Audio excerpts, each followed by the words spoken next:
You guys might remember back when I very first started the series, I talked about the OU tier from its like very like beginning all the way until the way it is now, and even today it's still considered Smogon's Showdown's like most prominent tier, the tier everybody wants to play on and everybody wants to ladder on. But there is and are other tiers, and probably the second best tier. Even it's funny how we go from OU, UU, and it's like and URD. It's like from if we start from top to bottom, it's like those are like that's like the hierarchy. But people have said before that the UU tier is, if not just as competitive as the OU tier, and more people find UU a lot more fun than OU, and they play on it more. And you do see most of the time people do play on UU, just about as much as OU.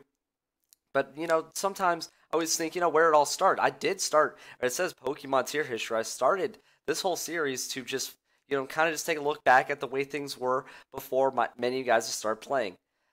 A lot of good ways where we can start on this OU tier would probably have to be around Diamond and Pearl. We could look back at UU before then. It really didn't have any kind of base. It didn't really have any kind of just any solid formation.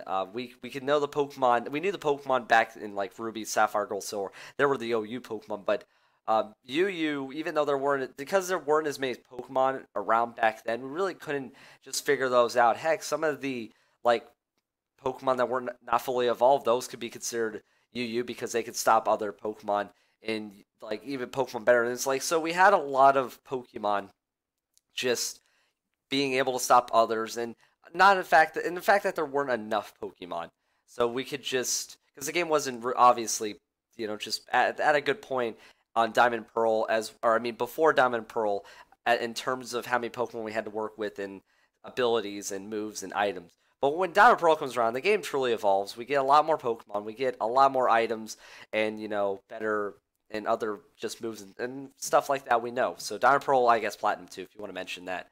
If we look at the UU tier back then, right towards the beginning, there I found an article I can link to you guys. It is a history of the UU tier, right around some of the first suspect tests of the UU tier.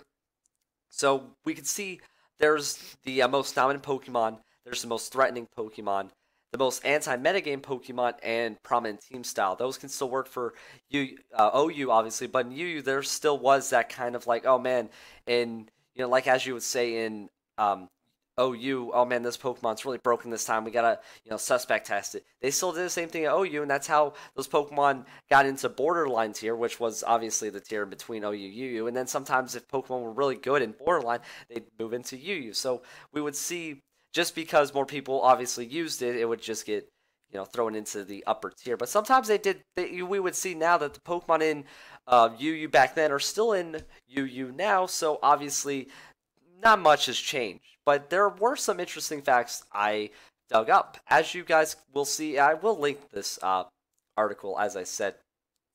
Back around when Diamond Pearl gets released, and there's some of the first suspects for, okay, some of the Pokemon we could kind of think that were going to be UU in the borderline immediately.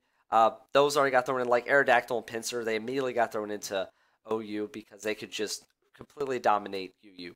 But for a good time in the old UU, as Smogon says, the most dominant Pokemon early on in Diamond Pearl was Steelix. To be, that actually shocked me. Like, I thought Steelix was, kind of frail, didn't really have much going for it. But it says here was the most solid Stealth Rock user and had adequate coverage with just 2 moves, which was Earthquake, Charm Ball. So now I can see that too. It had good resistances, as it says, and really good defenses. So it could block a lot of the UU Pokemon that really weren't as good as in, like, say, OU. So, and even then, they could say that it could stack up in OU back then because we didn't see a lot of Gen 5 and 6 Pokemon in OU today. So, like I said, Pokemon that were not made yet couldn't stop the Pokemon still made, like Steelix.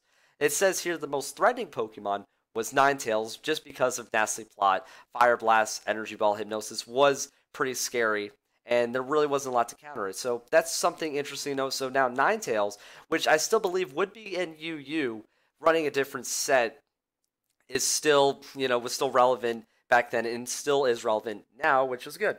It says here the most anti-metagame Pokemon was Absol. It had a good start in UU, even though being walled off by Steelix, it could still stack up and just counter a lot of good Pokemon with just Sucker Punch and Superpower, and it'll stop Hitmontop and anything like that. Checks were hard to come by thanks to the fact Absol possessed the strongest priority in the move tier, which was Sucker Punch. So obviously Sucker Punch getting that move, which was a really good addition. It really much that move made Absol.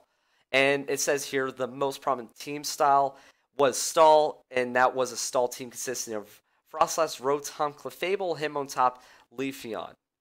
Okay, so that's also something interesting to note, and you would have a Ninetales counter in there. So we'd see the tier, it was obviously we would see it differently as we see. Yeah, it was a different kind of stall. I can obviously tell that the Clefable was probably the main one to stall. Rotom backing up, and then Frostlass can get a lot of I would say really good dragon counters right there. So that's really interesting to find out about that. So obviously more Pokemon go up on Suspect, and we would see that the Pokemon in a new Suspect test like Staraptor and Blaziken, they become just too threatening and they get put into Borderline. And so now we see that those Pokemon just just miss out on UU and go into OU. And we see that around the second or third Suspect, from what I can gather from the article, one of the most dominant Pokemon was Shaman. Its balanced stats was really good, and having a substitute, Leech Seed, Choice Specs, Life Orb, that could really help it out. So seeing Shaman on this list is something really interesting. Not the other Shaman flying, but the regular Shaman. Does that really work? And they really still, I guess, countered Borderline U. Like the most threatening sweeper was Staraptor. Once people figured out a substitute Roost, Brave Bird, Close Combat, no counters. That was really good to point out. And the most anti-metagame Pokemon, Abomasnow. So now we could see as more of the Pokemon that probably move into OU, others like this arise, and people figure out other movesets. So the tier evolves more as people just think about and theory craft on what to come up with. And we all know Abomasnow back then. It did a lot with its substitute Leech Seed combination, as it says here. And obviously his ability was good, and it really worked well with doubles. I know this really isn't focusing a lot on doubles, but I try to incorporate a little both here. But it says here Abomasnow and Staraptor towards the end do go into the Suspect, and along with Raikou and Gallade, Crobat, Frostlass, even though our common leads were included as well. So we see those were obviously put on Suspect. So as I really mentioned before, those Pokemon that just are really good in that tier, they get used enough, and that is how it all happens. But it's some of the Pokemon you wouldn't think to get put in the OU, but later on in Gen 5 and 6, they just get taken off. It looks like here, as we go through another Suspect, Crobat becomes the most dominant. It doesn't pass on the Suspect to get put in the OU, so it stays there. Honchkrow stays in and is a really good sweeper. Roserade is a good anti-metagame, and a balanced team was a good team style. So we can see, it says Moltres, Shaman, Crobat, Honchkrow, Regirock, Quagsire. That was a solid team to have back then in UU. And it says good synergy between Crobat and Shaman to sweep and offensive nature. So that's something I would never even also think about as a full team in UU. Not today, because we have better UU Pokemon. So still seeing how we go from stall to balance on the most prominent team style. So people not really sticking with any heavy offensive teams in UU, because I would have to imagine in UU there really weren't a lot of Pokemon that could actually do there weren't it didn't feel safe. I would have to assume on running any kind of really heavy offensive team, because you will get stopped by stall, and I guess balanced teams were just the best way to go.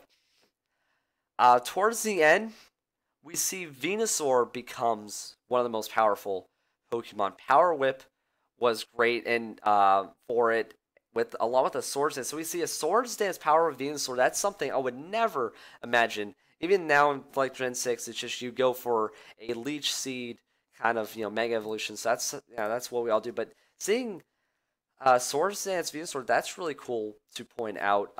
Honchkrow still stays in the U tier, and today it still is in the UU tier, and it's still a very threatening sweeper with just Brave Bird and um, getting it from a Heart Gold Soul Silver tutor change, so that really helps out. And getting a new move like that really keeps it up in there as a sweeper, and not many couldn't really get countered. Has Roost, so Honchkrow really probably one of a really good god of a UU tier. So we talk about a potential series name like something like that. And a really good anti-metagame Pokemon was Arcanine. It gets Morning Sun with Heart Gold Soul Silver. So I guess towards the end, we do get Heart Gold Soul Silver. So I'm trying to think.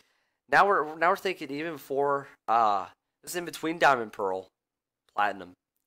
So now this article takes a weird turn with that too. But with Intimidate Will-O-Wisp, that really counters many physical threats, obviously, yes, and it has good speed to outspeed threats like Gallade. Gallade was a really threatening Pokemon. I think, as I said before, it got put up for Suspect and got probably put into OU. Honchkrow really didn't stay there. So that was the UU tier. Like, that's just like a little background of like just the Pokemon that were used prominently in UU before Gen 5, most likely even on this from what I'm seeing, probably even before Platinum. So that is something to just really interesting to think about. You guys can leave whatever in the comments on just if you were around playing back then. I remember I didn't really go by tiers, and I really didn't, just think of it like that. But seeing if we did just take out UU out of the equation and working with these kind of Pokemon, it would be interesting to think, okay, I got to use this, and this, and I'd make a team like this, and probably I'd go for a balanced team. You guys can all check this article out, pick it out whatever way you want. It's kind of old. It says here published in 2010, so something good to just dig up from the Smogon website and talk about if you guys hadn't had a chance to do anything like that. I hope you guys enjoy. So I wouldn't count out the U tier. Who knows? With all this stuff happening in OU, will UU make a really good return or a good comeback or anything like that? And we'll talk about later. I'll try to talk about some of the U Pokemon after this Greninja ban that could potentially move up into OU. So we can get talking on that. You guys can start that discussion too. So just thank you, and I'll just see you guys later.